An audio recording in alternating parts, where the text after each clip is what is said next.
जब मैं ये इनपुट रिसीव करने वाला हूँ, जिसको हम बोल रहे हैं कमांड लाइन इनपुट, या हम ऐसे कह सकते हैं कि जब मैं इनपुट रिसीव कराऊंगा at the time of execution of code, तो वो क्या करेगा, इनपुट करेगा with the help of default variable. Default variable कौन सा वेरिएबल होगा, जो हमारे मेन फंक्शन के अंदर पहले से प्रोवाइड किया जा रहा होता है। हम जब भी कोई प्रोग्राम बनाते हैं तो हम पहले सबसे पहले ये प्रोवाइड करते हैं। ठीक है, तो उस डिफॉल्ट वेरिएबल की अलग अलग पोजीशन पे हम अलग अलग वेरिएबल्स डिनोट करवा सकते हैं, जिनको हम बोलेंगे कि ये हमारा एक ही टाइप का वेरिएबल है which belongs to string type. लेकिन इस स्ट्रिंग टाइप के वेरिएबल को अगर मैं किसी और डेटा टाइप वेरिएबल में स्टोर करना चाह रहा हूं, तो मैं उसके लिए एक पर्टिकुलर टाइप की क्लासेस यूज कर रहा हूं, जिनको हम बोल रहे हैं रैपर क्लासेस। अब ये रैपर क्लासेस क्या है, ये प्री डिफाइंड क्लासेस है हमारे जावा लैंग पैकेज के अंदर। ठीक है, विच denotes primary data types with separate classes. Her primary data type की अपनी एक सेपरेट क्लास है, which contains type conversion functions, और उन क्लासेस के पास अपने टाइप कन्वर्जन फंक्शंस है। तो इस स्ट्रिंग टाइप के वेरिएबल को किसी और डेटा टाइप में चेंज करने के लिए हमारे पास अलग अलग फंक्शन मिलेंगे इन्हीं क्लासेस के साथ। ठीक है, तो इसकी वजह से क्या होगा, मेरे को टाइप कास्टिंग करने के लिए या उसके इनपुट रिसीव करने के लिए अलग से कोई क्लास इंपोर्ट नहीं करनी। अब ये इंपोर्ट कहाँ करना पड़ रहा था, जब मैं स्कैनर के साथ काम कर रहा था, कि मुझे सबसे पहले क्या करना पड़ रहा था, इंपोर्ट स्टेटमेंट डालनी पड़ रही थी, फिर मुझे स्कैनर का एक ऑब्जेक्ट बनाना पड़ रहा था इनपुट स्ट्रीम मेंशन करके, और उसके बाद मुझे उसके टाइप में कन्वर्ट करने के लिए ऑब्जेक्ट की हेल्प से फंक्शन कॉल करने पड़ रहे थे। ठीक है, जितनी जगह मेरे ऑब्जेक्ट यूज होंगे दैट मीन्स उतनी बार मेमोरी यूज हो रही है, तो मैं टेस्टिंग के टाइम पे ज़्यादा मेमोरी नहीं दे पा रहा। ठीक है, या मैं ज़्यादा मेमोरी नहीं देना चाहता, तो उस सिचुएशन में मेरे पास एक और तरीका है इनपुट करने का, डिफॉल्ट वेरिएबल का यूज़ करके, मेरे प्रोग्राम का डिफॉल्ट वेरिएबल यूज़ करके। और इसी वजह से हम इस इनपुट को एक थोड़ा सेपरेट कैटेगरी में काउंट करते हैं। इसको हम बोलते हैं कमांड लाइन इनपुट। अब इसको अगर मैं सिंपल एडिशन वाले प्रोग्राम से अगर यूज करूँ, तो मैं इसको ज़्यादा अच्छे से समझ पाऊंगा कि इस वाली पोजीशन में ये कमांड लाइन इनपुट काम कैसे करेगा। ठीक है, तो मैं क्या करता हूँ, सेम कोड कॉपी करता हूँ, एक न्यू फाइल में लेके जाता हूँ, इसको सेव कर लेता हूँ सेकेंड डॉट जावा के नाम से, या सेकेंड डेमो डॉट जावा के नाम से। फर्स्ट डेमो हमने बनाया था जिसके अंदर हम यूजर डिफाइंड इनपुट कर रहे थे। सेकेंड डेमो बनाया जिसके अंदर मैं चाहता हूँ ये कमांड लाइन इनपुट से रिसीव करे। तो कमांड लाइन इनपुट है, दैट मीन्स मुझे इंपोर्ट स्टेटमेंट नहीं चाहिए। क्लास का नाम मैंने रख दिया है डिफरेंट थोड़ा सा, सेकेंड। स्कैनर भी नहीं चाहिए, और मैं ये स्टेटमेंट भी नहीं देना चाह रहा हूँ कि यूज़र इनपुट करने के लिए कुछ पर्टिकुलर टाइप की स्टेटमेंट्स आए, सिर्फ इतना पोर्शन। ठीक है, अब मुझे यहां पर ये जो दो वैल्यू थी, ये स्कैनर के साथ रिसीव हो रही थी, ये वैल्यूज रिसीव नहीं करनी। इसकी जगह पे मैं चाहता हूं कि कमांड लाइन पे जब मैं प्रोग्राम को एग्जीक्यूट करूं तभी इसकी वैल्यू पास करूं, ताकि हर बार डिफरेंट टेस्ट किया जा सके, बार बार मुझे कोड में वैल्यू बदलने की जरूरत ना पड़े। ठीक है, तो मैंने क्या करा, यहाँ पे VARS नाम का मेरा डिफॉल्ट वेरिएबल है, उसकी जीरो पोजीशन पे मैं फर्स्ट वेरिएबल को रिसीव करना चाहता हूँ, और उसकी वन पोजीशन में मैं सेकंड वेरिएबल को रिसीव करना चाहता हूँ। ठीक है, जिसको मैं बोलूंगा कि नंबर वन की एक डिफॉल्ट वैल्यू होनी चाहिए, और नंबर टू की भी एक डिफॉल्ट वैल्यू होनी चाहिए। ठीक है, अगर मैं इसकी जगह ऑल्टरनेट अगर मैं यूज़ करता तो मैं शायद ये करता कि इंटीजर टाइप में नंबर वन इक्वल्स टू 10 और नंबर टू इक्वल्स टू 20। ये हो जाती है उसकी डिफॉल्ट फिक्स्ड वैल्यूज। ठीक है, कि ये डिफॉल्ट फिक्स वैल्यूज में हमारे पास आ रही है। तो अब ये कुछ इस तरीके से मेरे पास आ रहा होता, लेकिन मैं ऐसा असाइन करता तो मुझे हर बार अपने प्रोग्राम कोड में इसकी डिफॉल्ट वैल्यू बदलनी पड़ती। कि अब सपोज मैंने पहली बार एडिशन करा 10 और 20 का, दूसरी बार मैं एडिशन करना चाहता हूँ 78 और 45 का, तो मुझे कोड में आके चेंज करना पड़ता। और क्योंकि मैंने कोड में चेंजेस करे हैं, तो मैं फिर से अपने कोड को कंपाइल करता, फिर रन करता, है ना। तो इंस्टेड ऑफ दिस मैंने क्या करा, ये कॉन्सेप्ट उठाया कि वो जो डिफॉल्ट वेरिएबल मैंने अपने प्रोग्राम में बनाया था ना, मैं उसको यूज कर लेता हूँ। ठीक है, लेकिन अब ये बाय डिफॉल्ट स्ट्रिंग से बिलोंग करता है, और मुझे क्या चाहिए, असाइन करना है इंटीजर। तो हमारे पास रैपर क्लास है जिसका नाम है इंटीजर, और इंटीजर के पास एक पार्स इंट नाम का फंक्शन है, जिस फंक्शन में जो भी वैल्यू पास की जाती है वो इंटीजर में बदल देता है और यूज कर लेता है। ठीक है, तो मुझे जहां कहीं पे भी वो इंटीजर वैल्यू चाहिए होगी, मैं वहां पर इस तरीके का कोड मेंशन कर दूंगा। काम वही कर रहा है जो यहाँ पे कांस्टेंट वैल्यूज के साथ कर रहा था, फिक्स वैल्यूज के साथ कर रहा था, सेम वही काम कर रहा है। ठीक है, लेकिन ये बार बार कंपाइल नहीं करना पड़ेगा मुझे। मैं हर रन पे डिफरेंट वैल्यू प्रोवाइड कर पाऊंगा ताकि उसकी कांस्टेंट वैल्यूज को अपडेट कर सकूं और चेक कर सकूं।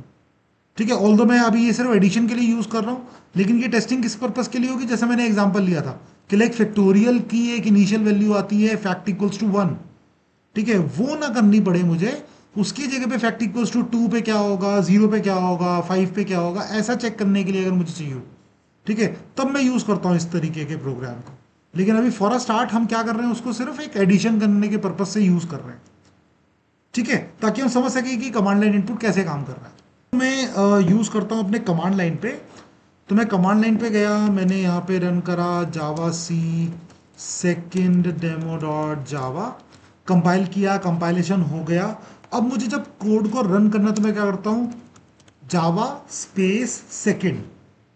ठीक है, अब क्योंकि इसमें कमांड लाइन इनपुट है तो आइदर मैं वो नंबर यहीं पास कर दूं, मतलब 15 और 20।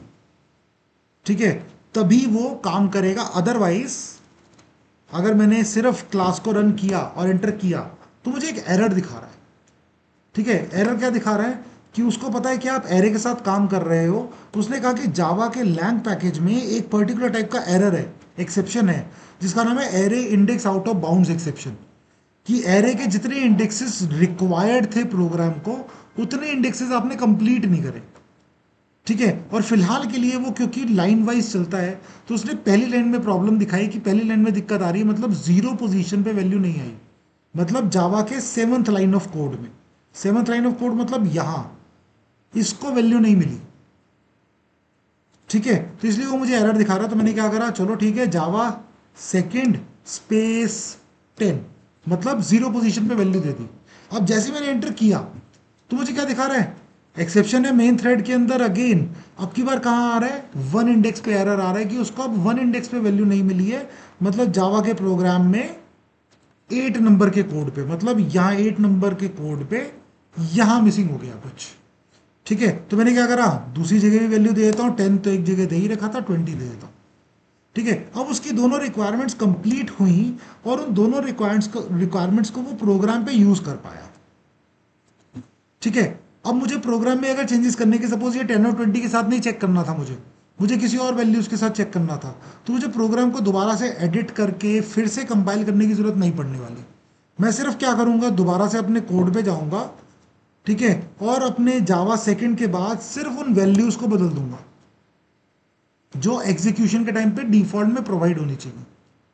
ठीक है, और डिफॉल्ट प्रोवाइडेड वैल्यूज को चेंज करते ही मेरा प्रोग्राम उन वैल्यूज के साथ काम करने लगा। एक और एग्जांपल लेते हैं जिसको मैं कमांड लाइन के नाम से ही स्टोर कर रहा हूं।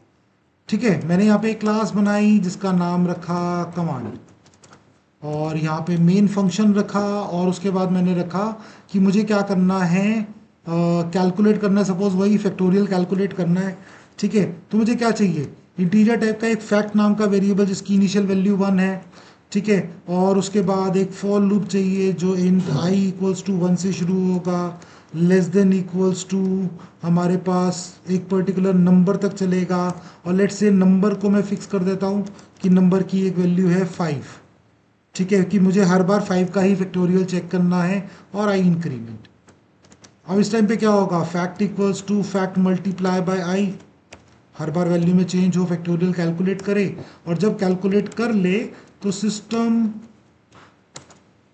Dot out dot print L N पे दिखाए कि factorial of number is fact, ऐसा कुछ। ठीक है, अब मैंने क्या करा, कमांड प्रॉम्प्ट पे गया और मैंने यहाँ पे यूज़ करा javac command line dot Java, compile किया, और कमांड लाइन में कमांड नाम की क्लास है जिसको मैंने एग्जीक्यूट कर दिया।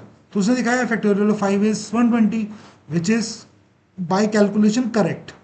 ठीक है, लेकिन अब मुझे इस डिफॉल्ट वैल्यू जो मैंने दी थी, इसको मैं बोलूंगा कि ये हमारी डिफॉल्ट वैल्यू है। ठीक है, और मैं चाहता हूं कि ये डायनेमिकली चेंज हो ताकि मैं टेस्ट कर सकूं, है ना।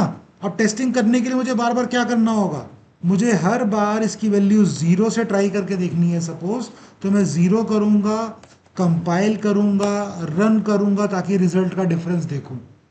अब मुझे सपोज 5 से ट्राई करके देखना है, तो मैं फिर से जाऊंगा, 5 करूंगा, कंपाइल करूंगा, रन करूंगा ताकि रिजल्ट देखूं, राइट। अब मेरे को बार बार टेस्ट करने के लिए क्या करना पड़ रहा है, एक लंबे प्रोसेस में जाना पड़ रहा है। ठीक है, अब ये लंबा प्रोसेस अभी इस छोटे से प्रोग्राम के लिए तो बहुत कम टाइम कंज्यूमिंग है। ठीक है, बहुत कम क्यों, क्योंकि आपका प्रोग्राम कोड कंपाइलेशन में बहुत ज़्यादा मेमोरी कंज्यूम नहीं कर रहा, बहुत ज़्यादा टाइम कंज्यूम नहीं कर रहा। ठीक है, लेकिन अगर ये बड़ा प्रोग्राम होता, लेंथी प्रोग्राम होता और ऐसे कांस्टेंट वैल्यूज मुझे हजारों जगह बदलनी होती, तब मुझे पता लगता कि एक्चुअल में तो बहुत मुश्किल काम है हर जगह पे जाकर इसको बदलना सिर्फ टेस्ट करने के पर्पज के लिए, बहुत मुश्किल हो रहा है। ठीक है, अब इसकी जगह पे अगर मैं कहता हूं कि मैंने क्या करा, इंटीजर डॉट पार्स इंट का यूज करके उस ARGS में पोजीशन दे दी, अब डायनेमिक हो गया। ठीक है, अब मुझे हर बार अगर चेक करना है तो मैंने सिर्फ एक ही बार कंपाइल किया और एक ही बार अपने कोड को रन किया। अब रनिंग के टाइम पे कोई वैल्यू नहीं दूंगा तो मुझे एरर दिखा देगा, लेकिन रनिंग के टाइम पे अगर मैं कहूँगा 5 से चेक करे तो 5 के अकॉर्डिंग, अगर मैं कहता हूँ 7 से चेक करे तो 7 के अकॉर्डिंग, अगर मैं चाहता हूँ कि 1 से चेक करे तो 1 के अकॉर्डिंग, मैं हर बार डायनेमिकली चेंज कर पा रहा हूँ वैल्यू। मुझे वापस से कंपाइल नहीं करना पड़ रहा पूरा पूरा कोड, वापस से कंपाइल करने का चेंज नहीं करना पड़ रहा, और इवन मुझे सोर्स कोड में जाके भी चेंजेस नहीं करने पड़ रहे, स्टिल मैं अपनी टेस्टिंग फटाफट रन कर पा रहा हूँ। ठीक है, इसलिए मैंने कहा ना कमांड लाइन इनपुट हमारे पास किस लिए यूज हो रहा है, टेस्टिंग पर्पस के लिए। लॉन्ग टर्म पे अगर हम बात करें तो ये बहुत सारी जगह यूज होती है। ठीक है, पर्टिकुलरली जब मैं वेब एप्लीकेशन बनाऊंगा तो वेब एप्लीकेशन के अंदर मुझे क्या करना होगा, एक यूजर इनपुट फॉर्म होगा, फॉर्म से मुझे वैल्यू सबमिट करनी है और सबमिट करके किसी दूसरे पेज पर या किसी दूसरे बैकएंड पे ले जाकर उसको प्रोसेस करना उस वैल्यू को।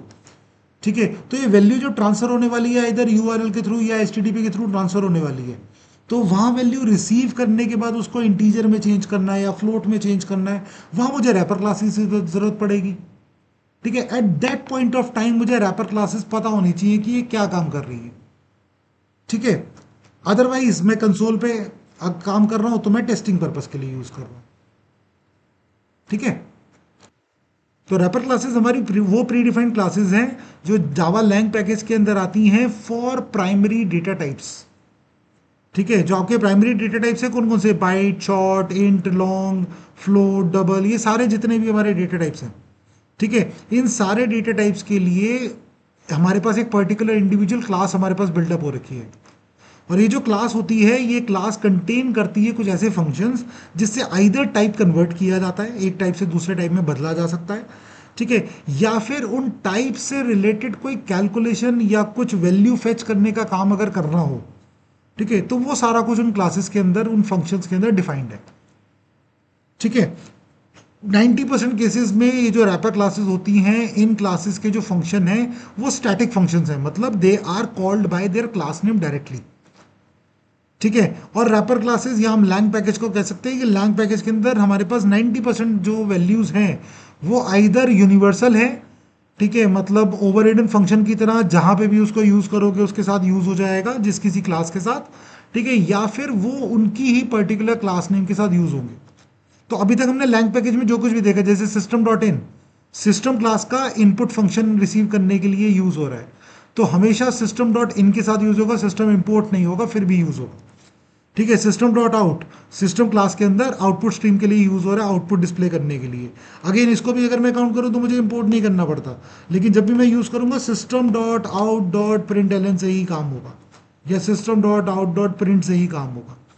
ठीक है, मतलब इसके ज़्यादातर रैपर क्लासेस के जितने भी फंक्शंस हैं या जो हमारी लैंग पैकेज के अंदर एग्जिस्ट करने वाली जितनी भी क्लासेस या इंटरफेसेस हैं, उसके फंक्शन ज़्यादातर या तो ओवर रिडन फॉर्मेट है कि मतलब कहीं पे भी किसी भी क्लास के साथ यूज़ हो जाएंगे। ठीक है, या फिर ऐसे फंक्शंस हैं जो पर्टिकुलरली उन्हीं क्लास नेम के साथ यूज़ होने वाले हैं। ठीक है, और उनमें जहां प्राइमरी डेटा टाइप के क्लासेस आती हैं सिर्फ उन क्लासेस का नाम है रैपर क्लासेस, जो प्राइमरी डेटा टाइप को डिनोट करती हैं। ठीक है, और वो डिनोट भी कैसे कर रही है, बहुत ईजी सा नेम है बाइट। वैसे बी वाई टी शॉर्ट में लिखा जाता है, लेकिन क्योंकि हमने देखा नेमिंग कन्वेंशन में क्लास का नाम इनिशियली कैपिटल होता है, ठीक है, तो बी कैपिटल है, उसके बाद बाइट है। कैर क्लास डिनोट करती है कैरेक्टर को, लेकिन जब वो क्लास नेम पे डिनोट की जाएगी तो पूरा नाम होगा क्लास का, कैरेक्टर क्लास, ठीक है, विद कैपिटल सी। ठीक है, इंटीजर नाम की क्लास जो है इंट से डिनोट होती है, लेकिन जब क्लास मेंशन होगी तो integer with capital I denote किया जा रहा होगा। ये आइडेंटिफिकेशन है इन क्लासेस की। ठीक है, कि मतलब इसी तरीके से ही हमारे पास ये इंप्लीमेंट होगी और कोई तरीका नहीं है उसके पास। इसको हम बोलेंगे ये हमारे प्राइमरी कॉन्सेप्ट्स हैं जो हम प्रोग्रामिंग में हमेशा यूज करते हैं। ठीक है, मतलब 5 मेन चीज़ों पे ही हम अभी तक काम कर रहे थे। अभी दो सेशन हुए, इसमें हमने 5 मेन थिंग्स के ऊपर काम किया। पहली चीज़ जिसको हम बोल रहे हैं syntax of a Java program and its compilation and execution. ठीक है, सबसे पहला कॉन्सेप्ट यही है कि जावा प्रोग्राम का सिंटेक्स क्या होना चाहिए, कैसे लिखा जाएगा, कैसे लिखा जाना ज़रूरी होता है। ठीक है, उसको कंपाइल कैसे किया जाएगा, और कंपाइलेशन अगर परफेक्ट हो गया तो उसको एग्जीक्यूट या रन कैसे किया जाएगा। ठीक है, दूसरी चीज़ हमने देखी कि हमारे पास वेरिएबल्स क्या होते हैं एंड इट्स डिक्लेरेशन, कैसे डिक्लेयर किया जाएगा विद देयर डेटा टाइप्स, कि उनके डेटा टाइप्स क्या होते हैं, कि वेरिएबल क्या है, कैसे बनाया जाता है, उसको डिक्लेयर कैसे किया जाता है। ठीक है, या उनके डेटा टाइप कैसे होते हैं। ठीक है, कि ये हमने इसके अंदर देखा। तीसरी चीज हमने देखी कि ऑपरेटर्स एंड देयर टाइप्स, कि ये हमारे पास जरूरी है, हर प्रोग्रामिंग के अंदर ऑपरेटर पता होना चाहिए, ऑपरेटर के टाइप पता होने चाहिए।